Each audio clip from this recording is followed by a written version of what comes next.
So we just watched Remarkably Bright Creatures, starring Sally Field and Casper's dad's son. This movie is based off of a book.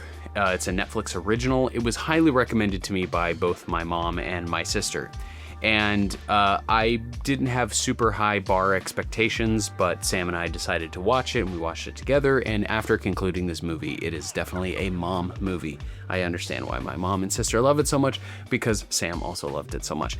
This is a very charming, heartwarming story, very whimsical, kind of is told from the point of view of an octopus. But I honestly, I don't have much to say about this movie. I enjoyed it thoroughly in terms of its story, and it had like a nice twist. I would say it's a bit on the nose, where they're definitely spelling out the lanes in which your expectations as a viewer should go, where it's like, this is the situation, this is their situation, this is the mystery, this is the puzzle that's missing the puzzle piece, this is the puzzle piece that needs to be filled. And that's not necessarily a critique in a negative way on it. And it just is a very guided ride.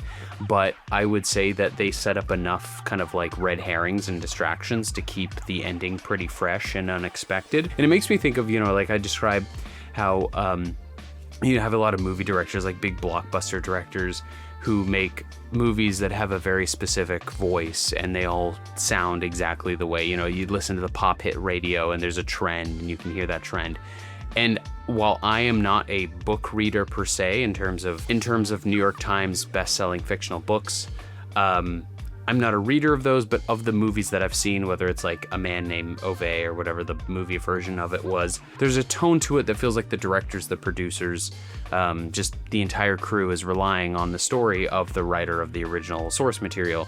And I would do the same thing. I guess what I'm trying to say is this movie is only about the story.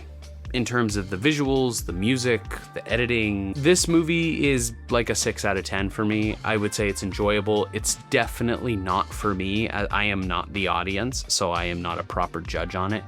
Not bad, not for me.